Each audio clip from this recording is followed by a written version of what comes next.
না কয়েকটা কথা শুনেন। খাস করে আপনারা জানেন বেগম খালেদা জিয়া সে অসুস্থ, হসপিটালে আছে। তার শেফায় কামেলার জন্য একবার সূরা ফাতিহা, 3 বার সূরা ইখলাস পড়ি। আউযু বিল্লাহি মিনাশ শাইতানির রাজিম। বিসমিল্লাহ, আলহামদুলিল্লাহি রাব্বিল আলামিন, আর রাহমানির রাহিম, মালিকি ইয়াউমিদ্দিন, ইয়্যাকা না'বুদু ওয়া ইয়্যাকা নাস্তাঈন, ইহদিনাস সিরাতাল মুস্তাকিম, সিরাতাল লাযীনা আন'আমতা আলাইহিম গহাইরিল قل هو الله احد الله الصمد لم يلد ولم يولد. بسم الله الرحمن قل هو الله الله الصمد لم يلد ولم يولد. بسم الله الرحمن قل هو الله الله الصمد لم يلد ولم يولد.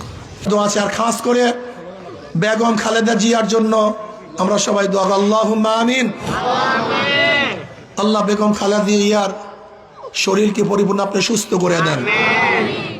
ইয়া আল্লাহ শেফায়ে কামেলা আজলা নসিব করেন। ইয়া আল্লাহ যাদের উসিলায় মাহফিল হইল, যারা মাহফিলের জন্য চেষ্টা করলো, খাটনি দিল, সাহায্য করলো, আমরা যারা মাহফিলে হাজির হলাম সবার খাস রহমত নাজিল করেন। আল্লাহ এই গোরস্থানে যারা শুয়ে আছে সমস্ত মুমিন মুত্তাকিনদের কবরে আযাবকে মাফ করে দেন।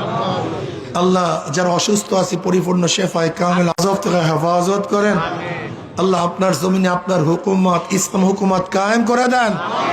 আল্লাহ কমপক্ষে কপাল পোড়া মুসলমানের কলব ইসলামের দিকেই ঝুঁকায়া দেন। আমরা যেভাবে কামাই করে হালাল রুজির মধ্যে বরকত দান করেন। রব্বির হামহুমা কামা রব্বায়ানি সাগীরা। সুবহানা রাব্বিকা রাব্বিল ইজ্জাতি আম্মা ইয়াসিফুন, সালামুন আলাল মুরসালিন, আলহামদুলিল্লাহি রাব্বিল আলামিন।